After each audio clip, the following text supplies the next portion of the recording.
এমন কিছু মানুষ দেখেছি যারা দেখতে অদ্ভুত এবং আমার দিকে তাকিয়ে হাসছিল। বিল টমির কথা শুনে জঙ্গলের সেই গভীর জায়গায় যায়, কিন্তু বিলকে আসতে দেখে ওই লোকগুলো গাছের আড়ালে এমনভাবে লুকিয়ে পড়ে বিল তাদেরকে দেখতেই পায় না। সেভাবে তার ছেলে টমি ভুল দেখেছে এবং সেই তাকে জঙ্গল থেকে বেরিয়ে আসতে বলে।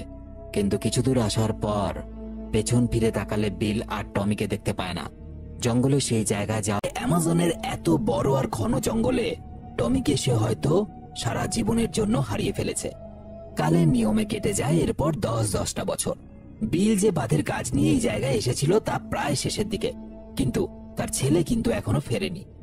এই 10 বছর বিল কাজের ফাঁকে যতটুকু সময় পেয়েছে শুধুমাত্র নিজের ছেলেকে খুঁজে বের করার চেষ্টা করে গেছে। না শুধুমাত্র জঙ্গল নয়, ঘুরে বেরিয়েছে নানা অনাথ আশ্রমে এবং দুস্থ দরিদ্র বাচ্চাদেরকেও দেখাশোনার কাজ করে গেছে, যদি কোথাও তাদের মধ্যে টমিকে সে আবার খুঁজে পায় এই আশায়। বিল জানতে পারে ওই ঘন জঙ্গল এলাকায় সেই অঞ্চলে যাওয়াটা প্রচন্ড বিপজ্জনক, যে কোনো মুহূর্তে। এবার রাস্তায় সে কিছু আদিবাসীদের ওই পালকটা দেখিয়ে জিজ্ঞেস করে, বলতে পারবে এটা আদিবাসীদের কোন দলের হতে পারে? কারণ আদিবাসীদের মধ্যে বিভিন্ন গোষ্ঠী থাকে। বিল জানতে পারে এই পালকটা সেই আদিবাসী গোষ্ঠীরা ব্যবহার করে যাদেরকে বলা হয় ইনভিজিবল পিপল বা অদৃশ্য মানুষ, এবং তারা এই জঙ্গলের সব থেকে ভয়ঙ্কর জায়গায় থাকে। এবার প্রশ্ন হলো, অদৃশ্য আদিবাসী কেন বলা হয়? তো যাই হোক, বিল একটা নৌকা জোগাড় করে জঙ্গলের সেই রহস্যময় প্রান্তের উদ্দেশ্যে রওনা দেয়। দেখা যায় জঙ্গলের গভীরে এক জায়গায় সত্যি দুটো আদিবাসী দল আছে। তাদের মধ্যে একদল আদিবাসী হলো মানুষ খেকো বা নরখাদক, যাদেরকে ফিয়ার্স পিপল বলা হয়, আর অন্য একটা আদিবাসীদের দল আছে যাদেরকে বলা হয় অদৃশ্য মানুষ। এই জন্য অদৃশ্য মানুষ বলা হয় কারণ এই আদিবাসীদের লিডার, যার নাম ওয়ান্দে, আর তার স্ত্রীকে সে মা বাবা বলে ডাকে। অতীত জীবনের সঙ্গে দূর দূর অব্দি তার কোনো সম্পর্ক নেই। এছাড়াও বিল জানতে পারে এই দুটো আদিবাসী দল অর্থাৎ নরখাদক আদিবাসীরা এবং অদৃশ্য আদিবাসী, এদের মধ্যে কিন্তু প্রবল শত্রুতা। দেখা যায় টমি একদিন সাঁতার কাটতে কাটতে কাচেরি নামের একটা মেয়ের প্রতি আকৃষ্ট হয়ে পড়ে, ওই ছেলে পেলে যেরকম হয় আর কি। এবং এটা দেখে আদিবাসীদের প্রধান জানায় যে টমি এতদিন পর্যন্ত বালক ছিল, কিন্তু এবার তাকে মেরে ফেলার সময় এসেছে। এই কথা বলা মাত্র সেই দলের সবাই এরকম উদ্ভট নাচ করতে থাকে এবং বিশেষ এক ধরনের রক্ত বেরিয়ে এসেছে। এটা দেখে ওয়েন্দি বলে, তোমার শরীরের মধ্য থেকে আজ থেকে বালক সত্তাটা মারা গেল। আজ থেকে তুমি আর বালক নও, তুমি একজন প্রাপ্তবয়স্ক পুরুষ মানুষ। বোঝো ব্যাপার, পুরুষ বানানোর জন্য পিঁপড়ার কামড় খেতে হয়। তো যাই হোক, এই আদিবাসীদের কাছে বিশেষ এক ধরনের সবুজ পাথর ছিল, যে পাথর দিয়ে তারা অনেক কিছু করতে পারত। কিন্তু বর্তমানে বিশেষ সবুজ পাথরের ভান্ডার তাদের কাছে শেষ হয়ে এসেছে। তাদের লিডারের কথা মতো টমি সেই বিশেষ সবুজ পাথর খোঁজার জন্য বেরিয়ে পড়ে। এদিকে দেখা যায় বিল আর সাংবাদিক ওয়ে তারা জানে না অদৃশ্য মানুষদের ডেরাটা আসলে এই জঙ্গলের মধ্যে কোথায়। তাই তারা কিছু শব্দবাজি ফাটায় যাতে আদিবাসীরা সেই আওয়াজ শুনে বুঝতে পারে যে এখানে কেউ এসেছে। কিন্তু তারা এমন জায়গায় সেই শব্দবাজিগুলো ফাটায় যেটা ওই অদৃশ্য আদিবাসীদের জায়গায় ছিল না, ওটা ছিল মানুষ খেকো আদিবাসীদের দলের জায়গা। সেই নরখাদক আদিবাসী দল সেখানে চলে আসে এবং বিল আর ওয়েকে অপহরণ করে নিজেদের ডেরায় নিয়ে যায়। এদিকে বিলের কাছে থাকা সেই তীরের পালকটা দেখে ওরা ধরে নেয় এরা হয়তো অদৃশ্য আদিবাসী গোষ্ঠীর হয়ে কাজ করে। তাদের মধ্যে একজন হামলা করার মতো চেনা, কিন্তু বিল যেহেতু বাইরে থেকে এসেছে সুতরাং সেই জঙ্গলের বাইরে পালাতে পারবে না।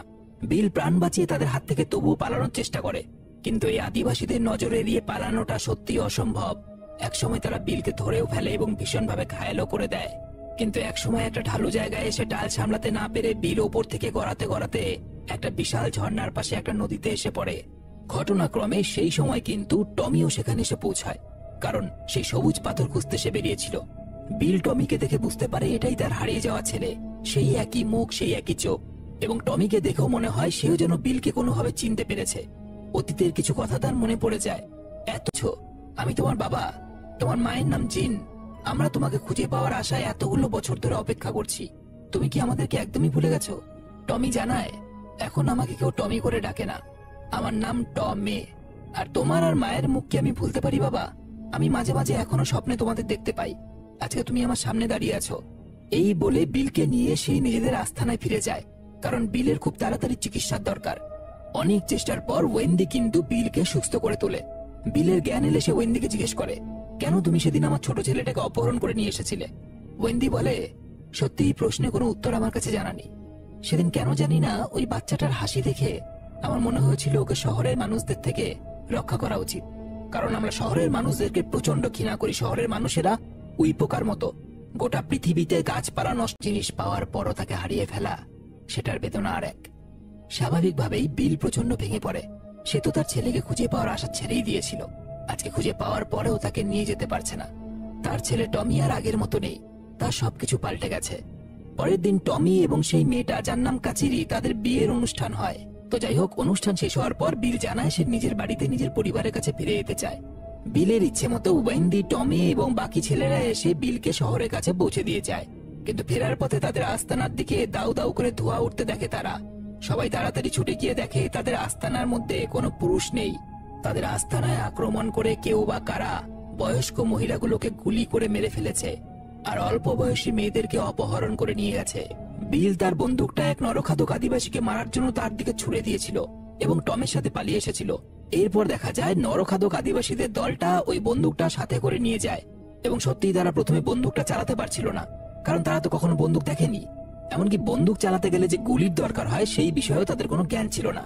তখন তারা সাহায্যের জন্য জঙ্গলের বাইরে এক জায়গায় কিছু চোরা শিকারী এবং মেয়ে পাচারকারীদের ডেরা ছিল, সেখানে যায় এবং সেখানে গিয়ে ওই লোকগুলোকে বলে, আমাদের এই ধরনের অস্ত্র দরকার এবং এগুলো কি করে চালাতে হয় সেগুলো আমরা জানতে চাই।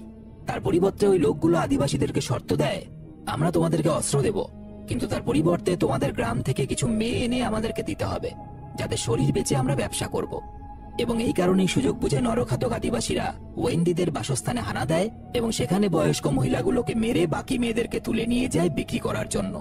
ওয়েন্ডি আর তার দলবল সেই নরখাদক আদিবাসীদের খোঁজে জঙ্গলে এদিক ওদিক করতে থাকে এবং একসময় তারা সেই নরখাদক আদিবাসীদেরকে খুঁজেও পেয়ে যায়। তবে ওয়েন্ডি খুব ভালো করে জানতো এইসব নরখাদক আদিবাসীদের সামনে সরাসরি লড়াই করে তারা জিততে পারবে না।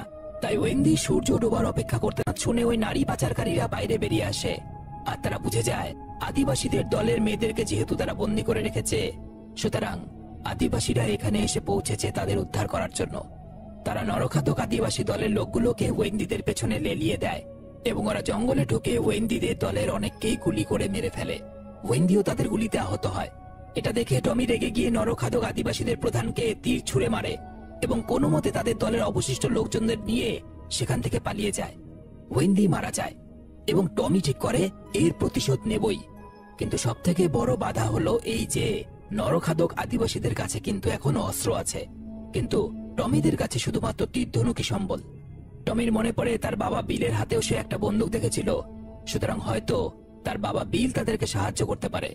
এবার প্রশ্ন হলো, বিল তো শহরে থাকে, তারা শহরে কি করে যাবে? তার সঙ্গী সাথীরা মিলে তাদেরকে বাঁচিয়ে নিজেদের ঘরে ঢুকিয়ে নেয়। জানা যায় একসময় কার্লোসরাও কোনো একটা আদিবাসী দলের সদস্য ছিল। তারা বাদুড়ের মতো রাতের অন্ধকারও দেখতে পেত, এটাই ছিল তাদের বিশেষত্ব, কারণ তারা রাতের বেলার আধারে শিকার করত। এরপর আস্তে আস্তে যখন জঙ্গল কেটে বস্তি করে ওঠে, নানান ইমারত গড়ে উঠতে শুরু করে, তখন কার্লোসরাও জঙ্গল থেকে বেরিয়ে এখানে এসে বসবাস করা শুরু করে। টমির মুখে সবকিছু শোনার পর কার্লোসরা তাদেরকে সাহায্য করতে রাজি হয়। অনেক চেষ্টার পর টমি শেষ পর্যন্ত বিলের ঠিকানা খুঁজে পেল একদিন। তবে সে তো এক বিশাল বিল্ডিং, আর টমের এই সাজ পোশাক দেখে সেখানকার লোকেরা হয়তো বিল অব্দি পৌঁছানোর আগেই তাকে তাড়িয়ে দেবে। এটা ভেবে টমি একটা গাছের পাতা ছিঁড়ে সেটা পায়ে বেঁধে বিল্ডিং এর পিলার বেয়ে ওপরে ওঠে এবং অনেক কষ্টে বিলের ফ্ল্যাট অব্দি পৌঁছায়। ব্যালকনির দিকে গিয়ে একটা আওয়াজ হলো না, আওয়াজটা শুনতে পায় বিল আর জিন। বাইরের দিকে বেরিয়ে আসে তাকে সাহায্য করার জন্য এবং তাদের সাথে সেই নারী পাচারকারীদের ডেরায় আসে। কার্লোসরা কিন্তু বন্দুক চালাতে জানে, তাই বুদ্ধি করে বিল খদ্দের সেজে সেই নারী পাচারকারীদের ডেরায় যায় এবং স্বাভাবিকভাবেই তাকে দেখে সেই আদিবাসী মেয়েগুলো কিন্তু চিনতে পারে, কারণ বিল তো তাদের ওখানে ছিল কিছুদিন। বিল তাদের মধ্যে একটা মেয়েকে বলে, বাকি মেয়েদেরকে জানিয়ে দিও তোমাদের সবাইকে আমরা বাঁচাতে এসেছি। কার্লোস, তার দলবল এবং টমিরা বাইরের দরজার শিকল কেটে পাহারায় থাকা লোকেদের মেরে ভেতরে ঢুকে যায় আর একের পর এক সবাইকে মারতে থাকে। তাদের আর্তনাদ শোনা মাত্রই বিল ওই লোকগুলোর মধ্যে একজনকে মেরে তার বন্দুক নিয়ে নেয় এবং বাকি মেয়েদেরকে সেখান থেকে বের করে দেয়। এরপরে নরখাদক আদিবাসীদের দল তাদের উপর হামলা করে ফেলে। কার্লোসের দল এবং টমিরা সবাই জোট বেঁধে তাদের অনেককে সেখানে মেরে ফেলে এবং তারা পালিয়ে যেতে সক্ষম হয়। যাওয়ার সময় টমি বিলকে বলে, বাবা, আপনি আমাদের জন্য যা করলেন তার ঋণ আমরা কখনো শোধ করতে পারবো না। আমরা আপনার কথা আমাদের ছেলে মেয়েদের মতো প্রার্থনা করছিল। এবং কিছুদিন পর অ্যামাজনের জঙ্গলের ওই জায়গাটায় মুষলধারে বৃষ্টি নামতে শুরু করে। ক্রমাগত একইভাবে বৃষ্টি হওয়ার ফলে চারদিকে নদী নালা জল ফুলে উঠতে শুরু করে। চারিদিকে বন্যার পরিস্থিতি দেখা যায়। দুদিন ধরে লাগাতার বৃষ্টি হওয়ার ফলে জঙ্গলের নদীগুলো ভরে যায়। নদীতে ভয়ঙ্কর বান আসে। টমিরা গাছের উপরে উঠে পড়ে এবং নদীতে প্রবল জলস্রোত দেখে বুঝতে পারে বন্যা আসছে। কিন্তু অবাক ব্যাপার, তারা দুঃখ না পেয়ে আনন্দ উল্লাস করতে থাকে। কারণ তারা জানে অ্যামাজনের জঙ্গলের ভেতরে এই নদীর বন্যা কতটা ভয়ঙ্কর হবে এবং কি বিশাল তার শক্তি হবে। এতটাই শক্তি হবে যেটা কিনা ওই বাঁধটাকে ধ্বংস করে দিতে পারে। এবং দেখা যায় প্রবল জলের স্রোতে সেই নতুন নির্মাণ করা বাঁধটা ভেঙে চুরমার হয়ে যায়। এদিকে বিলকে দেখা যায় তার দু চোখ দিয়ে জল বেয়ে বেয়ে পড়ছে। কারণ ওই একটাই, কাউকে না পাওয়ার বেদনা যতটা হয়, কাউকে পেয়েও হারানোর পর সেই বেদনা অনেকটা বেশি হয়। সে তার ছেলেকে এত বছর পরে ফিরে তো পেয়েছিল, কিন্তু সেই ছেলে সভ্য সমাজে নয়, জঙ্গলেই ঠিক আছে। মুভি শেষে দেখা যায় আদিবাসীদের এখন নতুন লিডার হয়েছে, আর সেটা আর কেউ নয়, টমি। মুভিটা এখানেই শেষ হয়ে যায়। ভিডিও শেষে সবার প্রতি একটা অনুরোধ করতে চাই, না সাবস্ক্রাইব করতে বলছি না। যদিও মুভিটা কাল্পনিক, কিন্তু একটা বাস্তব সত্য এই যে প্রতি বছর আমরা আমাদের সুবিধার জন্য হাজার হাজার লাখ লাখ গাছ কেটে ফেলি, এবং প্রতিনিয়ত পৃথিবী থেকে গাছপালা কমে যাওয়ার কারণে পৃথিবীর উষ্ণতা বাড়ছে।